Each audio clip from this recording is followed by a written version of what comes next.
Hello everyone, welcome to TGBtoys channel. Today's unboxing features the Saint Cloth Myth EX Aquarius Hyoga, Inheritor of the Gold Cloth, released this August. I'll also be comparing it with the standard color version of Aquarius Hyoga in this video. The outer boxes for both versions are almost identical in size. The new Aquarius Hyoga uses the unified style for this series, while the standard color version, initially released only for Sagittarius, Aquarius, and Libra, uses the previous generation EX series design style. Both the new and old versions are manufactured in China. Both versions include 3 layered plastic blister packs and an instruction manual. Only the first layer of the blister pack has sealing tape in both cases. Both feature the inner body frame in the center, with armor parts for the limbs in the surrounding sections. Because the new version includes both manga and anime-style thigh armor, the layout on the first layer is different. Besides the color scheme, another major difference is that the new version uses a metal body frame. Second blister pack. The layout is completely identical. It contains the remaining armor parts and the figure stand. Third blister pack. This layer holds the hand parts, face plates, and alternate hair pieces. However, the quantity and types differ, which will be detailed later. Additional note, the original standard color Aquarius Hyoga had an issue with the wrong body frame being included initially, and a corrected Sheng body frame was later shipped separately. If you're planning to get the standard version, don't forget to check for this. Accessories overview. Focus on new version. For a detailed look at the standard color version, I've done a dedicated video. Check the link in the description if interested. New version, primarily metal parts. 1 pair of shoulder armor, 1 pair of upper arm armor, 1 pair of forearm armor, 2 pairs of thigh armor, smooth anime version and patterned manga version, same as the renewal Aquarius, 1 pair of knee armor and shin armor, 1 chest armor, back clasp, and waist armor, primarily plastic parts, 1 helmet, mask, and abdominal armor, 2 pairs of handguards, 1 set of cloth object display parts. Faceplates. The new version comes with a total of 6 expressions, 4 Cyclops faceplates: serious face, shouting face, closed eye face, gritting teeth face; 2 normal faceplates, calm face, shouting face. In comparison, the standard version has only 4 expressions, 2 Cyclops faces, serious and shouting; 2 normal faces, serious face and gritting teeth face. This means the new version's normal shouting face and the old version's gritting teeth face are unique to each release. Just looking at the face plates alone, the difference might not seem huge, but surprisingly, when placed on the body, the feeling is quite distinct. The new version is undoubtedly much better visually. I think the accuracy is also stronger than the standard version. One reason, I suspect, is that the new version's face shape is shorter, allowing more of the neck to show, solving the previous short neck problem. Also, the sculpting of the facial features is more mature in the new design. Finally, the hair design is slightly improved, looking more flowing. What are your thoughts? Do you think the differences are significant? Next, let's look at each of the new Hyoga's faceplates from different angles, both with and without the helmet.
Hand parts.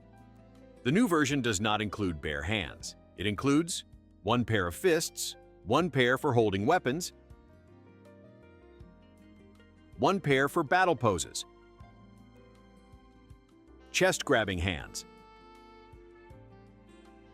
one pair of open hands, one final connected pair for the Aurora execution pose. The types of hand parts are the same between the new and standard versions. Body frame. The successor of the Gold Cloth series all use the EX Metal Sheng Bronze Saint body frame. Compared to the standard EX Sheng body, the overall height is almost the same. The metal body has a slightly longer neck and longer metal feet. Thus, the metal body Hyoga is actually slightly taller. The main differences in the body are that the knee and elbow joints are replaced with alloy parts, and the torso contains a heavier central shaft. This provides significant improvements in joint tightness and overall standing stability for the new version. The standard color Aquarius Hyoga's body frame is relatively loose, especially at the waist, leading to a wobbly feel once the armor is on. Let's quickly assemble the new version's human form. First, the thigh armor. We'll use the patterned manga version for demonstration. Then, the knee armor, the shin armor, slotting them onto the metal feet. Next, the abdominal armor, the waist armor,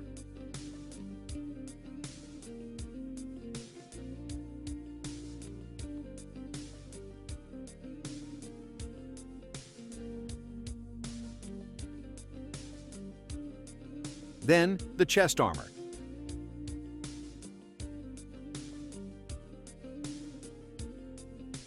the upper arm armor, the forearm armor, attached along with the hand parts, and the shoulder armor. Finally, switch to the front hairpiece designed for the helmet.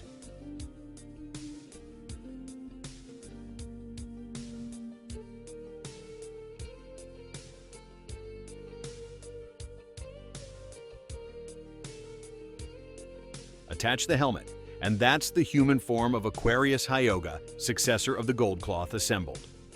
The assembly process was very smooth. For a character with relatively simple design like this, as long as the body joints are tight and the parts fit well, the experience is generally good. This must be the 5th Aquarius cloth I've assembled so far. If including bootlegs, it's close to 10 times. I have to admire the toy adaptation capability of the Saint Seiya IP. Somehow, even after assembling it so many times, if a new version comes out, I still really want to get it.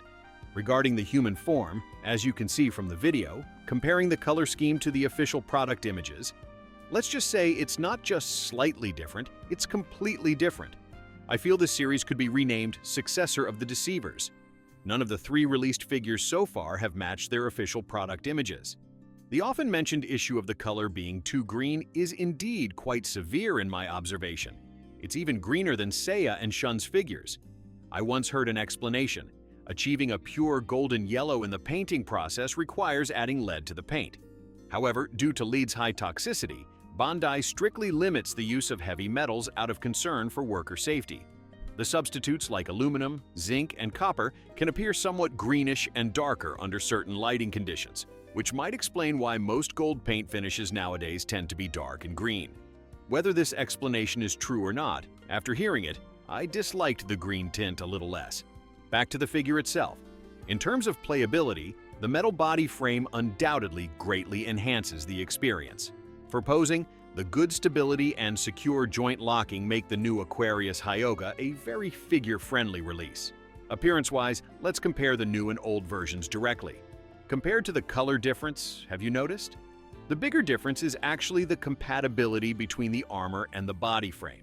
The new Hyoga has more natural body proportions, no longer suffering from the short neck problem. The forearm armor also fits properly, unlike the standard version where it barely covers the body frame. So overall, the new version's visual appeal is significantly improved. However, the new version still has some lingering issues from the old one, like the front waist armor sometimes not sitting straight. A new issue is that the left shoulder armor has a spring-back effect, while the right side doesn't have this problem. Let's place both Aquarius Hyoga figures side by side for a direct comparison. Which color scheme do you prefer? Because the new version cannot achieve the official product image look, I think the standard version's color might be better in hand. Since the body frames of both versions are very close in size, and the front hairpieces, though different in sculpt, share the same peg hole, the armor is completely interchangeable between the two figures. Let me demonstrate by dressing the metal body frame with the standard color version's armor. Please note, I used the standard version's hand parts and metal feet here, which are fully compatible with the metal body. The standard color armor on the metal body feels completely refreshed. It suddenly struck me. Maybe this combination is the true Aquarius Hyoga? Owners of the old version might consider sourcing just the metal body and new faceplates to achieve the perfect form. Also, some might be curious about faceplate interchangeability. Conclusion: the standard version's faceplates can be used on the new version's body, but the new version's faceplates cannot be used on the standard version's body. Comparing the effect after swapping, the main issue with the old version's faceplates on the new body is still the larger face causing a short neck appearance. Okay, after looking at the human form, let's check out the cloth object form. First, the torso. Attach the helmet, abdominal armor, chest armor, waist armor, similar to human form assembly. Just remember to attach the right forearm armor underneath the waist armor. Then, separate the water jug parts on the stand and place the left forearm armor inside it. For the arm sections, attach the thigh armor, upper arm armor, knee armor, and shin armor in sequence. Then, secure them using the stand's connectors. Both sides are assembled symmetrically, though the left side's fit seems slightly worse than the right. Finally, first attach the two pairs of handguards underneath the base. Place the torso onto the base. Connect one arm section to the water jug and attach it back to the torso. Then attach the remaining arm section, and the cloth object form for Aquarius Hyoga is complete. The overall assembly process was relatively smooth, partly due to having done it so many times. The main issue with the cloth object form remains the uncomfortable color scheme due to the overly green armor parts and lack of color separation. Not much else to say about other aspects. Let's summarize this Aquarius Hyoga, Inheritor of the gold cloth. Pros: the metal body frame offers nice improvements in both proportions and playability. Most importantly, the corrections to the body proportions make the armor fit better, resulting in a more natural-looking figure. The head sculpts have enhanced accuracy and look better visually. Compared to the standard version, slightly more parts, increased number of faceplates, and fixes some detail issues from the standard version. Cons: mainly, the color is too green. The overall armor design remains conservative, unchanged.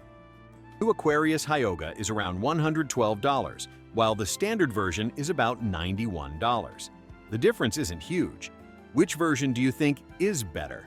Which offers better value? Feel free to leave a comment and discuss. Okay, that's pretty much all the content for this share. Hope it was helpful. If you like MythCloth, don't forget to subscribe to my channel. See you next time.